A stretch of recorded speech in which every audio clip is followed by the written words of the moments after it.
हमारे शरीर का एक दूसरा रूप, कीर्ति का शरीर इस दुनिया में हमेशा रहे, यही विनती है। प्रभु स्वीकार कीजिए प्रार्थना को। ओम शांति शांति शांति। ओम। धीरे धीरे आंखें खोल लीजिए। आज के कथा संदेश में प्रवेश करें। भगवान श्री कृष्ण की अमृतमय वाणी में 3 महत्वपूर्ण संदेश आज के लिए हैं। भगवान श्री कृष्ण ने 3 तरह के तप के विषय में हम सभी मानव मात्र के लिए कल्याणकारी उपदेश दिया। सबसे पहले ये जान लीजिए कि प्रत्येक व्यक्ति के आंतरिक शक्ति को निखारने के लिए एक बहुत बड़ी भूमिका होती है तपस्या की। और वो तपस्या व्यक्ति को इस तरह से मजबूत करती है जैसे कच्ची ईंटों को आप आग में पकाएं तो कच्ची ईंटों के द्वारा बनाया गया मकान चिरस्थायी नहीं होता, लेकिन पकी हुई ईंटों से सैकड़ों वर्षों तक भवन टिकते हैं। कोई भी जीवन अगर कच्चा रह जाए वो जीवन मजबूत नहीं होता। लेकिन यदि किसी जीवन में तपस्या हो, वो तपस्या उसको मजबूत बनाती है। केवल शरीर को ही नहीं, व्यक्ति के मन को, अंतःकरण को, मन, बुद्धि, चित्त, अहम तत्व और हमारी आत्मा को भी प्रबल बनाने में बहुत बड़ी भूमिका उसकी होती है। संसार के बड़े से बड़े महान पुरुषों के विषय में अगर हम उनके जीवनी की झलकियां देखें तो एक चीज आपको जरूर दिखाई देगी, उनके जीवन का तप। राम जी जब अयोध्या में थे तब तक वो युवराज श्री राम थे, लेकिन जब वन में गए 14 वर्षों का वो तप इतना बड़ा बना कि जब लौटे मर्यादा पुरुषोत्तम भगवान राम बन करके लौटे।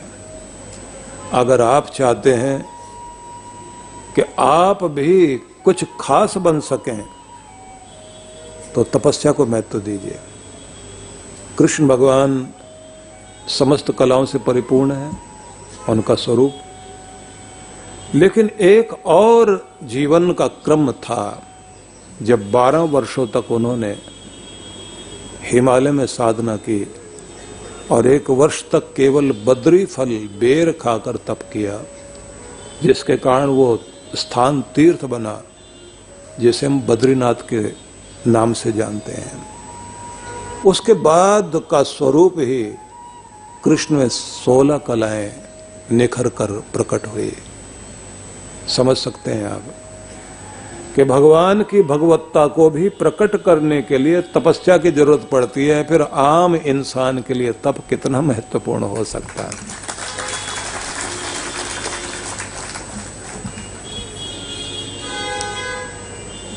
मैं हिमाचल में था तो मुझे पता लगा कि इन पहाड़ों में, हिमाचल से लेकर उत्तराखंड के पहाड़ों में हमारे देश के प्रधानमंत्री ने 7 साल लगाए। तपस्या काल था। नरेंद्र भाई मोदी की बात कर रहा हूं। एक व्यक्ति का तप होता है, उसको निखारता है। अगर आप समझते हैं कि घर में बैठे बिठाए आराम करते करते और आप अपने जीवन को बहुत ऊंचा मजबूत बना लें, यह संभव नहीं है। तो इसलिए कृष्ण भगवान ने गीता में बहुत अलग अलग तरह के संदेश दिए, तो उसमें एक संदेश तप का भी है, और वो इतना सरल सहज तप बताया। देखिए हमारे यहाँ जितने भी व्रत हैं ना, ये सब भी तप हैं। वो सब भी आपको मजबूत बनाते हैं।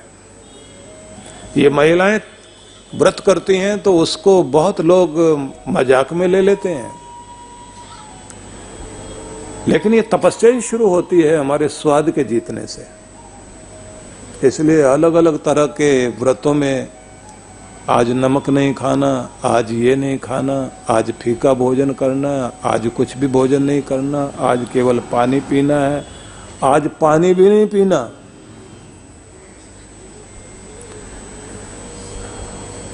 भूखे रहने से भगवान मिलते होते तो जितने अकाल पीड़ित हैं सबसे पहले तो उनको मिलते हैं। फिर बात भूखे रहने की नहीं है, बात कुछ कम खाने की भी नहीं है, बात बाहर की भी नहीं है, बात तो सारी अंदर की है।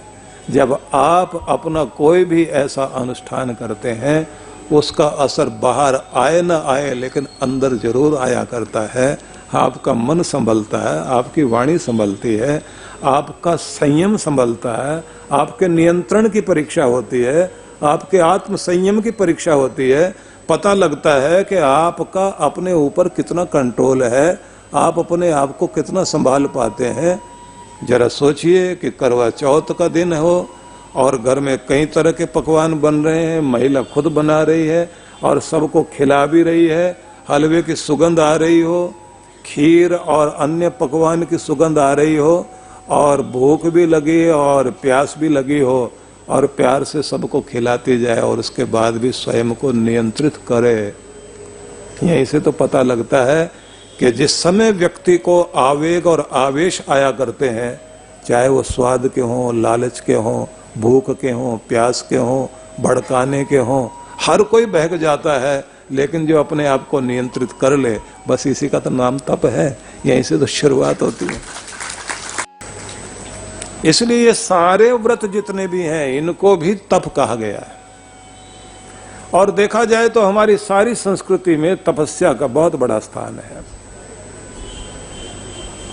इसलिए तप को व्रत से भी नापना चाहिए कि हम जो व्रत करते हैं, इन व्रतों को महत्व दीजिए, लेकिन इसका आध्यात्मिक महत्व जरूर समझिए। हम ज्यादातर ये समझते हैं कि इस दिन ये खाने का मतलब ये होता है कि इस देवता को प्रसन्न करने के लिए ये करना जरूरी है। हम ये भूल जाते हैं कि देवता को प्रसन्न करने के लिए केवल भोजन में कोई परिवर्तन लाने से बात नहीं बन रही, अंदर परिवर्तन आ रहा है उसका। नवरात्रों में जब आप कोई भी श्रृंगार नहीं करते, जमीन पर सोते हैं, संयम से रहते हैं, खान पान को संभालते हैं, आंतरिक जागरण पर महत्व दे रहे होते हैं, अगर उस समय थोड़ा सा ठीक ढंग से कोई गाइड करे और व्यक्ति ध्यान दे, वो एक सात्विकता आपकी जिंदगी में चल रही होती है। उस सात्विकता के साथ जब मन संभलने लग जाए तो वो जगदम्बा जगजननी माँ परमेश्वरी, जो शक्ति पूरी दुनिया में सब जगह विराजमान है, उस शक्ति के साथ लौ लगा करके देखिए, जो बात और दिनों में नहीं बन पाती वो नवरात्रों के दिनों में बात बनने लग जाती है। और मन को साध कर एकाग्र करना जरूरी है। इसलिए चाहे वो जगराते में आप भजन सुनते हुए, बेटे गाते गाते अपने मन को तल्लीन करें, या फिर आप कोई भी ज्योत जगाकर आरती वंदन करते हुए अपने मन को एकाग्र करें, बात तो एकाग्रता की है ही, ध्यान लगना ही चाहिए, भाव तरंगे भगवान तक जानी चाहिए। मेरी बात अगर नहीं समझ में आ रही तो ऐसे समझिए कि आपके शरीर में कुछ खास तरह के स्थान हैं। एक आपका आज्ञा चक्र, जहां पर आप तिलक लगाते हैं, महिलाएं बिंदी लगाती हैं, और एक आपका सहस्रार चक्र। आज्ञा चक्र जो है वो आपके परमिट के लिए, परमिशन के लिए है, अंदर प्रवेश करने के लिए, ध्यान में, पूजा में, सब में यहीं से जाते हैं अंदर। और आपका जो ट्रांसमीटर है वो आपका रिसीवर और ट्रांसमीटर ये है, जिसको हम बोलते हैं सहस्रार चक्र। सबसे पहले तो इसे पहचानने की कोशिश कीजिए कि ये है कहाँ। आप यहीं बैठे बैठे अपने नाक से एक सीधी रेखा खींचिए ऐसे, और एक रेखा अपनी आईब्रो से खींचिए, करके देखिए ना। हाँ, ऐसे करके देखिए। अब आईब्रो से खींचिए। अब बीच का जो केंद्र बिंदु आया, ये आपका है आज्ञा चक्र। इस जगह पर अपना ध्यान टिकाना। आपका चैतन्य, आपकी आत्मा का प्रभाव यहाँ पर रहता है, यहाँ से लेकर के नाक का आधा भाग और इस बिंदु से थोड़ा सा ऊपर, इतना जो भाग है, यहाँ आपकी आत्मा का बहुत तेज प्रभाव सारा दिन में रहता है। और सारा दिन यहीं से आपके हाव भावों का पता लगता है। बॉडी लैंग्वेज के सारे संकेत आपके यहाँ से ज्यादा मिलते हैं। इस स्थान में ध्यान टिकाने से आप अपने अंदर प्रवेश करते हैं। यहीं से आपकी बुद्धि जागती, यहीं से स्मृतियां जागती, यहीं से भाग्य जागता है। एक बात हुई। दूसरी बात आ गई कि ये जो आपका सहस्रार चक्र है, अब इसको भी पहचानना है। तो यहां से रेखा खींचिए, सीधे चलिए, उंगली लगाते हुए ऊपर, सबसे ऊपर पहुंच जाइए। सिर का सबसे ऊंचा भाग देखिए कहां पर है। अब उसकी ढलान में एक गड्ढा है, इसको बोलते हैं सहस्रार चक्र। यही वो भाग है जो रिसीविंग करता है, रिसीव करता है। ये तरंगों को खींचता है और यहीं से तरंगें बाहर जाती हैं। आप पूछेंगे वो कौन सी तरंगें होती हैं? जो भी भाव भावना आप बनाते हैं वो तरंगें यहीं से जाती हैं। आप किसी के प्रति क्रोध कर रहे हैं तो आपकी क्रोध की तरंगे यहाँ से उसके हृदय में भी आग जला कर आएंगे। और अगर आप किसी को प्यार से याद कर रहे हैं तो ये तरंगे जाकर उसके प्यार को आपकी तरफ खींचेंगे। और कभी कभी तो जब आपका मन ज्यादा एकाग्र होता है, आप सुबह पूजा करने के बाद उठते उठते किसी को याद कीजिए, या तो वो आपको फोन करेगा, नहीं तो रास्ते में कहीं ना कहीं मिलेगा जरूर। ये पक्का है, क्योंकि यहां से आपकी ये तरंगें बहुत बड़ा काम करती हैं। ये एक ऐसा टेलीफोन है, हॉटलाइन है, सीधा असर करती है ये। इसलिए जब आप किसी व्रत को करते हैं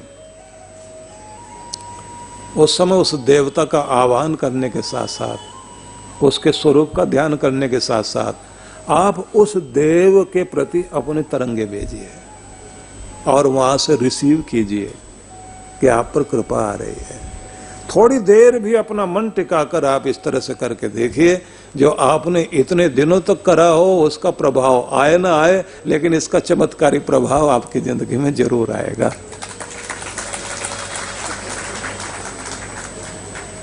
यहां तक आपने समझ लिया। अब भगवान श्री कृष्ण के संदेश को समझते हैं, क्योंकि ये भूमिका बनानी बहुत जरूरी थी, क्योंकि इससे आगे उन्होंने तप के बारे में कहा है। 3 तरह के तपों के बारे में भगवान कृष्ण ने कहा कि प्रत्येक व्यक्ति अपने घर गृहस्थी में रहते हुए, अपने जीवन में रहते रहते इन तपों को कर सकता है। सबसे पहला तप उन्होंने शरीर का तप कहा है। देव द्विज गुरु प्राज्ञ पूजनम शौचमार्जवम ब्रह्मचर्यम अहिंसा च शारीरम तप उच्यते। वो कहते हैं देव द्विज, देवताओं का पूजन, द्विजों का पूजन, गुरु का सम्मान और दुनिया के बुद्धिमान तेजस्वी ज्ञानवान लोगों का सत्कार, शरीर की, स्थान की, वातावरण की शुद्धि, आर्जवों और सरल जीवन, संयम से रहना, अहिंसा का पालन करना, इसको भगवान श्री कृष्ण ने शरीर का तप कहा है। अब इसको एक एक को ले लीजिए। सबसे पहली बात कही गई है कि बड़ों का आदर और सेवा, ये शरीर का तप है। आप जब अपने बड़ों का मान करते हैं और उनके सामने झुकते हैं और जरूरत पड़े, बुढ़ापा अधिक आ गया है और आप उनकी सेवा करते करते कभी मन में घृणा नहीं लाते, इससे बड़ी तपस्या और इससे बड़ी सेवा दुनिया में कोई नहीं होती है। जो आशीर्वाद उनके उस समय मिलते हैं वो भले ही आपको समझ ना आते हो, लेकिन ये ध्यान रख लीजिए कि केवल उन्हीं के आशीर्वाद नहीं, आपको ऊपर वाले के आशीर्वाद मिल रहे होते हैं। क्योंकि कई बार तो बुजुर्ग लोग, उनको होश ही नहीं होती वो क्या बोल रहे हैं, वो कुछ भी गालियां भी बकने लग जाएंगे और आप सेवा कर रहे हैं और आप सोचेंगे इनको आशीर्वाद देना चाहिए, तो बद्दुआ दे रहे हैं। लेकिन उस समय की सेवा को ध्यान रख लीजिए, कोई रजिस्टर में लिख रहा होता है और रजिस्टर में लिखने वाला कोई और नहीं होता, इस धरती पर नहीं होता, दुनिया का मालिक लिख रहा होता है कि ये है तेरी सेवा। किसी को ये मौका मिले, और एक बात ध्यान रख लीजिए, जो अपने गुरु को और अपने बड़ों को जितना बड़ा मानता है और जितना आदर देता है, उसकी जिंदगी में वो उतना ही उनका आशीर्वाद भी फलता है, गुरु उतने ही ज्यादा उनके जीवन में उतरते भी हैं। डॉक्टर राधा कृष्णन के जीवन का वो वृतांत बहुत याद करने योग्य है। जब वो मैसूर विश्वविद्यालय में पढ़ा रहे थे और वहां पढ़ाए गए विद्यार्थियों के मन में उनके प्रति बड़ा भारी आदर था, क्योंकि बच्चों को ये लगता था कि केवल ये कोर्स पढ़ा रहे हैं, ऐसा नहीं पाठ्यक्रम पूरा कर रहे हैं, बल्कि ये हमें पढ़ाते पढ़ाते नए जीवन की जीवन शैली भी सिखा रहे हैं, जीवन दर्शन दे रहे हैं। ध्यान रख लेना, हर आदमी की जिंदगी में एक फिलॉसफी होती है जिसके आधार पर वो जीवन जीता है। उसी स्टाइल में जीवन जिएगा जैसा उसका जीवन दर्शन बन जाता है, जैसे उसकी एक फिलॉसफी होती है अंदर की। हालांकि ये विषय इस समय कहने का समझाने का नहीं है। तो जैसे वो, क्योंकि बहुत बड़े फिलॉसफर थे, डॉक्टर राधा कृष्णन हमारे देश के राष्ट्रपति रहे,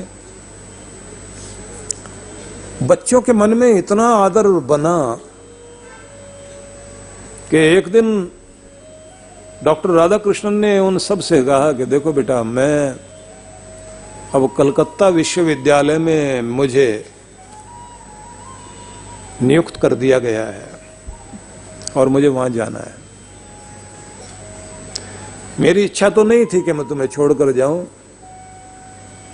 लेकिन व्यवस्था ऐसी है तो जाना पड़ेगा, लेकिन मेरे ध्यान में तुम रहोगे और तुम मुझे अपने ध्यान में रखो ना रखो, लेकिन जो मैंने तुम्हें सिखाया और समझाया उसे ध्यान में जरूर रखना। सारे युवक जितने भी थे पढ़ने वाले, वो सब के सब जोश में आ गए, रोना शुरू कर दिया और सब ने कहना शुरू कर दिया कि हम जाने नहीं देंगे आपको। बहुत अनुनय विनय हुई, आग्रह हुआ, माने नहीं। और जब पता लगा कि इन्होंने सामान अपना तैयार कर लिया है और एक तांगा, एक रथ मंगा लिया जाने के लिए, उसमें सामान भी रख दिया गया, तो बच्चे सारे के सारे बाहर निकल आए क्लासों से। कक्षाओं से बाहर आने के बाद उन्होंने रथ में जो 2 घोड़े जुड़े हुए थे ना, वो खोल दिए और खुद रस्सी लेकर उसमें बांधी 1000 बच्चे उस रथ को खींचने के लिए खड़े हो गए और उन्होंने कहा कि जानवर से आपने हमको इंसान बनाया है, अब आपके रथ को खींचने के लिए जानवर नहीं लगेगा, अब आपके वो जो जानवर थे और अब वो इंसान हो गए हैं, आपके रथ को वो खींचेंगे। आम आदमियों के लिए जानवर खींच सकता है रथ को, और उन लोगों ने रथ खींचना शुरू किया। बैठे हुए हैं रथ में वो डॉक्टर राधा कृष्णन और उनको लेकर बच्चे उनके रथ यात्रा कर रहे हैं। शहर भर के लोग बाहर मुड़ मुड़ कर देख रहे हैं। लोग पूछते हैं कि कौन है ये जिनको तुम लेकर जा रहे हो? बोले ये हमारे अध्यापक हैं। ये वो व्यक्ति हैं, माँ बाप ने जन्म दे दिया, बस इतना किया, पाला पोसा, लेकिन नई जिंदगी देना और नई दिशा देना जिस व्यक्ति ने ये कार्य किया है वो सदगुरु हैं हमारे। ये आज उनकी विदाई का समय है। नंगे पांव चलते चलते रेलवे स्टेशन तक लेकर गए वो बच्चे, और सारी दुनिया देख रही थी कि इन बच्चों के अंदर कितना आदर भाव है। और उसका मतलब होता है कि इनके दिल और दिमाग में टीचर आकर, इनका शिक्षक बैठा है, इनका गुरु बैठा है। इसका मतलब है ये विद्या को सत्कार देते हैं, जिंदगी को सत्कार देते हैं। ये बच्चे जरूर कुछ न कुछ महान बनेंगे, कुछ न कुछ ऊंचाई पर पहुंचेंगे। जब आपको आदर देने की परंपरा सिखाई जाती है, वो परंपरा आपको महान बनाती है।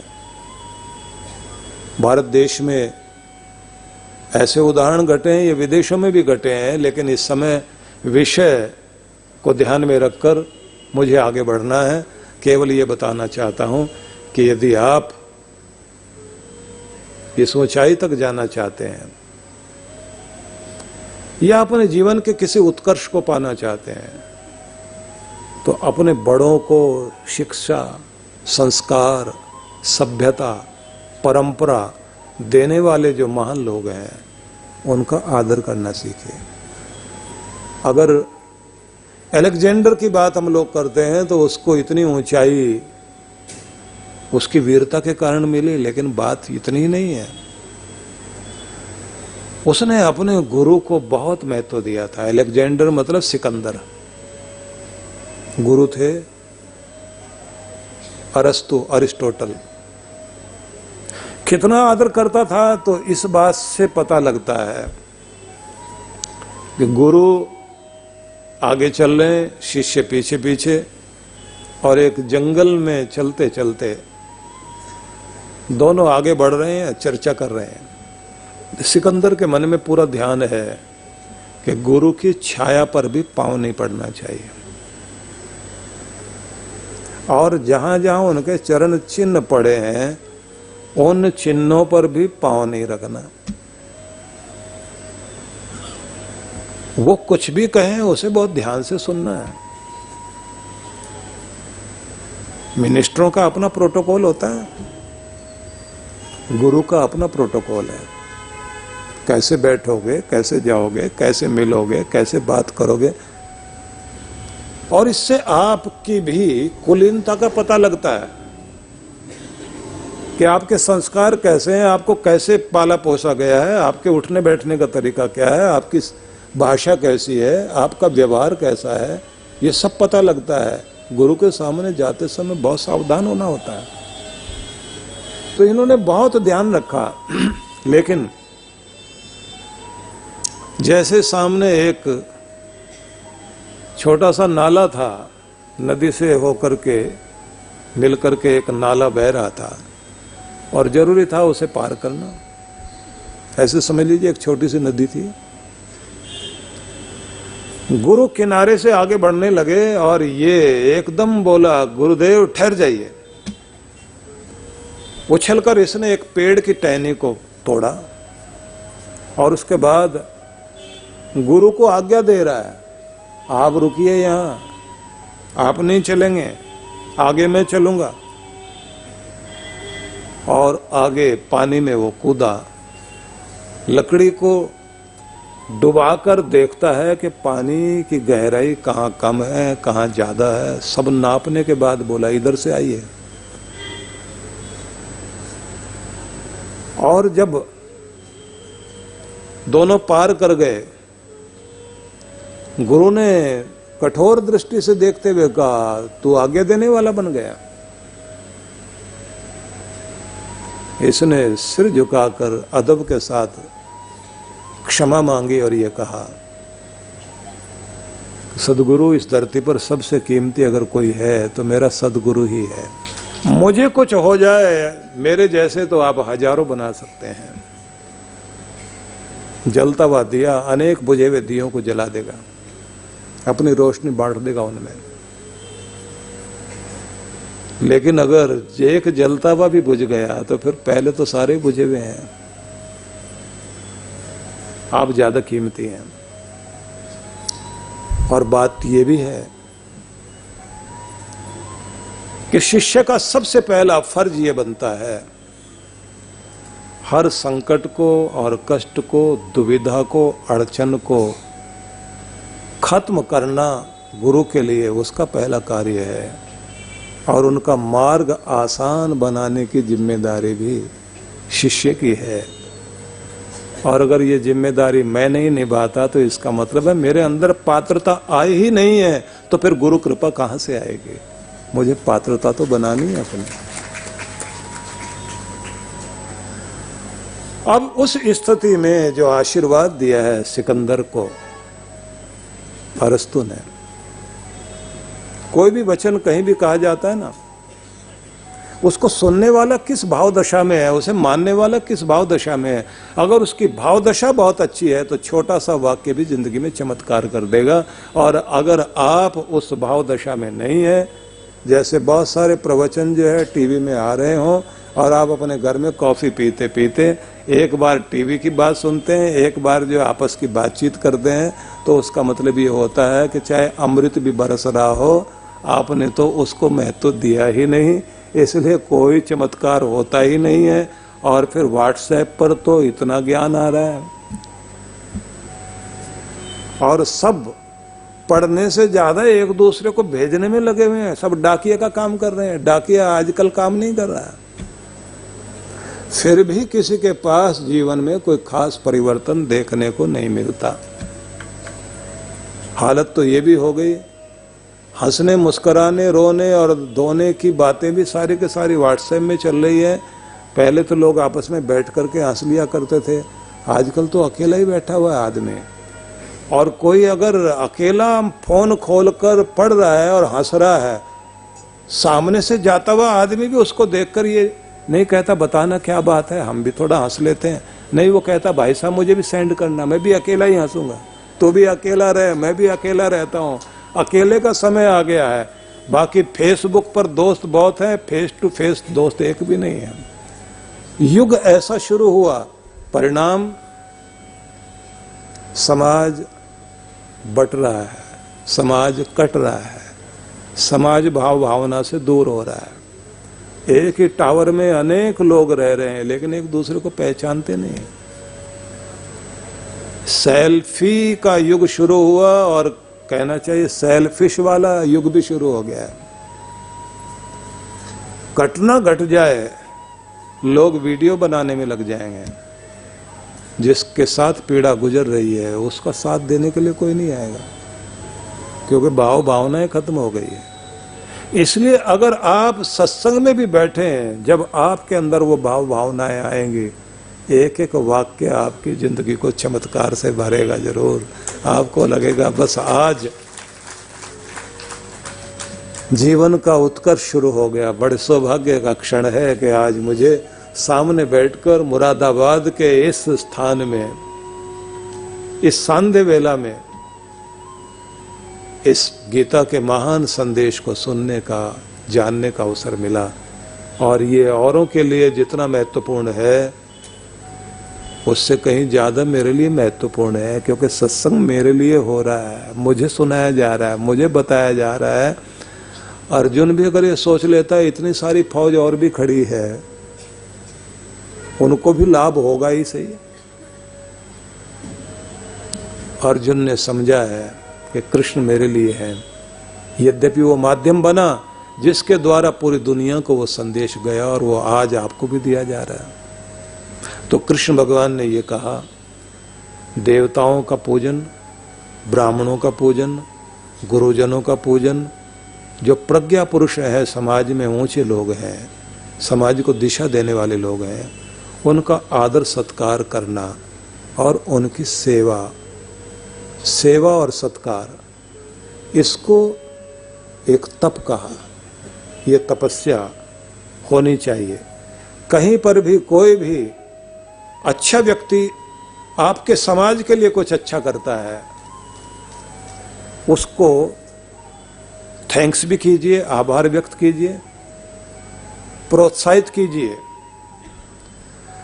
और ऐसे ही लोगों को प्रातस्मरणीय हमारे यहां कहा गया कि सुबह सुबह जहां भगवान को याद किया जाता है वहां उन्हें याद किया जाना चाहिए जिनके कारण हमारे जीवन में कुछ शुभ घटा है, कुछ अच्छा हो रहा है। ऐसे लोगों के दर्शन करना चाहिए। जो प्रातः स्मरणीय है, प्रातः दर्शनीय है, प्रातः वंदनीय है, ऐसे लोगों के पास जाना भी चाहिए, सत्कार भी करना चाहिए। और इसी रूप में अपने घर के बड़े बुजुर्गों का सम्मान, सेवा और सत्कार भी जरूर करना चाहिए। थोड़ा इस रूप में भी सोच लीजिए कि चाहे माँ बहुत पढ़ी लिखी नहीं है, उसको कई भाषाएं नहीं आती, उसकी भाषा भी इतनी अच्छी नहीं है, ये सब कुछ हो सकता है, लेकिन फिर भी माँ तो माँ है। जिसने आपको पाला पोसा, और बात यहां तक विचार करना कि माँ वो है अपनी सुविधा, अपना सुख, अपनी नींद, अपना आराम सब कुछ त्याग कर जो अपने बच्चों को आराम देने में लग गई, उससे बढ़कर ज्ञानी दुनिया में कौन हो सकता है? कौन हमारा हितैषी हो सकता है जो जिसने हमारे लिए अपनी नींदें कुर्बान की होगी। बच्चा रो पड़ा, रात में सोते सोते अचानक पेट में दर्द हो गया बच्चे के, माँ तो गहरी नींद में थी, सारा दिन की थकी हुई थी, अब उसे उठने में दर्द महसूस होता है? नहीं, मेरा बच्चा रो रहा है, मेरा दर्द दर्द नहीं है, मेरे बच्चे का दर्द सबसे बड़ा दर्द है।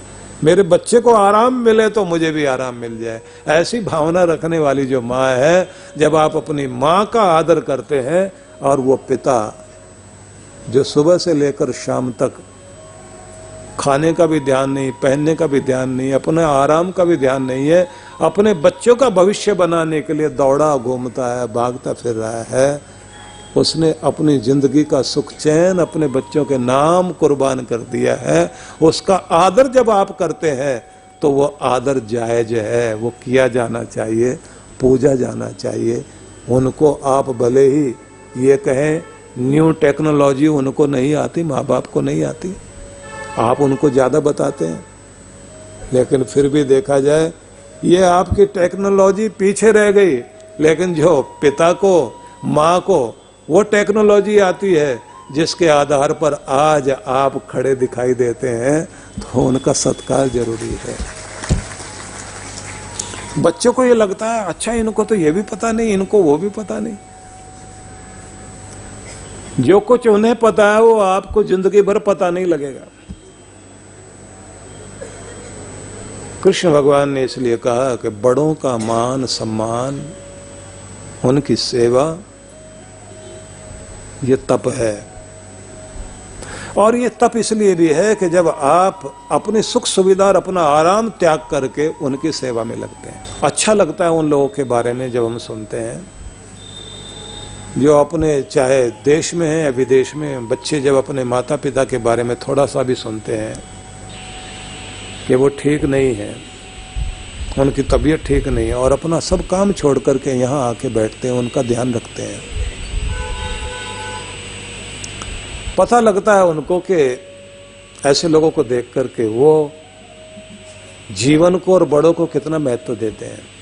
हालांकि हमारी संस्कृति तो इतनी बड़ी संस्कृति है कि यहाँ एक छोटी सी चींटी को भी पाँव के नीचे ना आ जाए, इसका ख्याल रखकर चलते हैं हम लोग। इस बात का सीधा मतलब ये है कि केवल वो चींटी चींटी नहीं है, उस चींटी के अंदर जो जीवन है, उस जीवन को देखकर हम ये सोचते हैं कि चींटी का सम्मान नहीं, एक जिंदगी का सम्मान हमने किया है उसे बचा करके। जब आप एक छोटी सी चींटी को भी, उस जीवन को भी सम्मान देते हैं, तो पता लगता है आपकी संस्कृति बहुत ऊंची है और आपका बड़प्पन दिखाई देता है। तो समझ में आया हमको, भगवान श्री कृष्ण ने कहा कि शरीर का तप है अपने बड़ों की सेवा, उनका सम्मान, उनका सत्कार, बड़ों का ख्याल रखिए। आप अपने गुरुजनों का, अपने ब्राह्मणों का, अपने प्रज्ञा पुरुषों का, अपने देवताओं की सेवा में आलस्य का परित्याग करके जब आप कोई भी पूजा सेवा करते हैं और आंधी तूफान में भी आपका नियम नहीं टूटता, तो ये तपस्या है। इसे विचार करना, क्योंकि हर दिन हम लोग सब तरह की चीजें कर लेते हैं, लेकिन करते तभी हैं जब हमें सुविधा हो। कुछ लोग यहां आए हुए हैं दूर दूर से, मतलब यहां से 150, 200, 300 किलोमीटर से भी लोग चलकर आए हैं, जिन्होंने मैं तो समझा। कुछ वे भी हैं जो यहां 30 गज दूर से आए हैं। कुछ वे भी हो सकते हैं जो 30 फुट नजदीक बैठे हैं, उसके बाद कुछ हो रहा है यहां पर। अगर आपके प्राणों में प्यास है तो स्थान की दूरी दूरी नहीं हुआ करती। आप चल करके आओगे और आप कोशिश करोगे, हर विघ्न बाधा को तोड़ करके आप आओगे। और ये बात ध्यान रख लीजिए, जिसके अंदर ये जागृति आ जाती है तो जो जागत है सो पावत है, उसे ही कुछ उपलब्धि होती है। तो अपने प्राणों में वो प्यास पैदा कीजिए परमात्मा के लिए भी। इसलिए भक्ति को या भक्त को एक शब्द से भी महान पुरुष लोग अलंकृत करते हैं। वो कहते हैं भक्त वो है जिसे पूर्ण प्यास लगी हो। जिसे पूर्ण प्यास लग गई उसे भक्त कहा जाना चाहिए, क्योंकि जब पूर्ण प्यास लगती है आदमी 1000 काम छोड़कर पानी की तरफ भागता है। जिसे भगवान की पूरी प्यास लगेगी वो 1000 काम छोड़कर भी भगवान के मार्ग पर चलेगा। और जिस आदमी को लगता है बाद में पी लेंगे, बाद में देख लेंगे, इसका मतलब अभी प्यास लगी नहीं, अभी भक्ति जीवन में जागी नहीं। जिस दिन आपके अंदर पूर्ण प्यास लग जाएगी तो समझ लेना चाहिए अब आपकी जिंदगी में भक्ति शुरू हो गई। और जिसको पूरी प्यास लग गई वो कहीं ना कहीं पानी खोज ही लेगा। इसलिए उसके लिए भगवान दूर नहीं है, बस आपको प्यासा होने की जरूरत है। अपने परमात्मा प्राप्ति की प्यास को जगाना शुरू कर दीजिए और उसे इतना बढ़ाओ, इसी जन्म में मुझे प्राप्ति होनी चाहिए। और तब आप देखिए आपके नियम बनने शुरू हो जाएंगे, आपके कार्य शुरू हो जाएंगे और फिर कहीं कोई दिक्कत वाली बात है नहीं। अब यहां से आप शुरुआत करें कि हम कितने प्यासे हैं। उस प्यास को बढ़ाओ, उसे जगाओ और फिर अपने जीवन में भक्ति को देखो। भक्त शब्द का एक रूप और भी है। एक शब्द होता है विभक्त, जो बटा हुआ है, और भक्त उसे कहा जाएगा जो बटा हुआ नहीं, जिसका ध्यान एक ही तरफ लगा हुआ है, जिसका ध्यान केवल परमात्मा की तरफ लगा हुआ है, वही वास्तव में भक्त है। तो आपको विभक्त नहीं बनना है, आपको भक्त बनना है। एक शब्द है योग और एक शब्द है वियोग। जो बिछड़ा हुआ है वो वियोगी है और जो हर पल जुड़ा हुआ है बस वही योगी है। आपको वैसा योगी बनना है। जुड़े रहे अपने भगवान से। भगवान आगे एक शब्द और बोलते हैं, शौचम आर्जवम, पवित्रता। अपनी पवित्रता को बरकरार रखें। सबसे पहले वातावरण को पवित्र करना बहुत जरूरी है। जहां आप रहते हैं, जहां कोई भक्त रहता है, उस वातावरण को पवित्र बनाए रखना सबसे पहले जिम्मेदारी है। वातावरण को ठीक करिए। और अगर भक्ति भी करनी है तो वातावरण या तो बनाओ या बने हुए वातावरण में जाओ। कृष्ण भगवान बद्रीनाथ में गए और अनेक अनेक महान पुरुषों का वर्णन मिलता है। संत एकनाथ ने गोदावरी का तट चुना था, जहां बैठकर उन्होंने तप किया। आपको भी अपना कोई न कोई स्थान चुनना चाहिए। वैसे तो मैं ये निवेदन करूंगा सभी से, अपने घर में ही हिमालय लेकर आओ। घर का कोई एक कोना ऐसा जरूर बनाओ जिस कोने में आप परमात्मा को मिलने के लिए एक सुंदर स्थान बना सकें, अपनी एक कुटिया बना लीजिए, अपनी एक झोंपड़ी से डाल लीजिए, जिसमें आप उस कुटीर में बैठ करके साधना कर सकें। पर इतना समय निकाल लेना। पहले तो आप बनाने वाले बनिए, भले ही बालकनी में बनाना पड़े, भले ही आपको छत पर बनाना पड़े, भले ही आप अपने कमरे में ऐसा वातावरण बनाए। दुनिया से मिलने के लिए जैसे ड्राइंग रूम आपके पास है, दुनिया के मालिक से मिलने के लिए भी एक कोई जगह जरूर होनी चाहिए जो सबसे ज्यादा पवित्र हो और सबसे ज्यादा शांत स्थान हो। फिर उसके लिए समय निकालें। और ये ध्यान रख लेना, वहां आपका टेलीफोन, टेलीविजन और कोई टेप रिकॉर्ड, कोई स्टीरियो वहां नहीं जाना चाहिए। मतलब जो दुनिया की तरफ जोड़ने वाली चीजें हैं वो वहां नहीं होनी चाहिए, दुनिया के मालिक से जोड़ने वाली चीजें वहां पर होनी चाहिए। ऐसा स्थान बनाइए। उस स्थान में सबसे पहले एक काम और करना होगा, उसकी पवित्रता का तो ख्याल रखना ही है, लेकिन वहां ताजगी भी बनी रहे, ताजी हवा आए जाए। और उसे आप नकली फूलों से नहीं सजाना, उसको आपने असली फूलों से सजाना है। वहां पर चारों तरफ गमले लगाइए, जिनमें से आप फूलों की बेलें लगा दीजिए। वो बेलें ऊपर सजाएं और कुछ फूल की बेलें अंदर भी आ जाएं तो बहुत अच्छा है। आपके कमरे के अंदर भी जीवंत फूल परमात्मा को अर्पित कीजिए ना।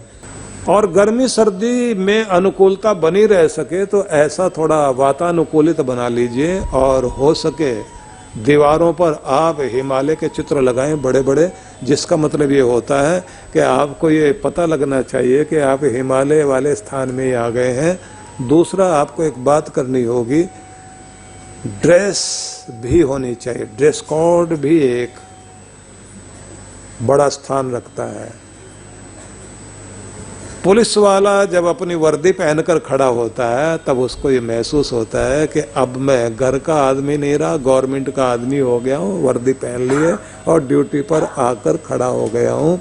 आप भी अपनी वर्दी पहनना, और भगवान की वर्दी मतलब पूजा का वस्त्र अलग रखिए। और जैसे ही आसन पर बैठे तो समझ लेना ड्यूटी पर आ गए हैं और वर्दी अपनी पहन ली है।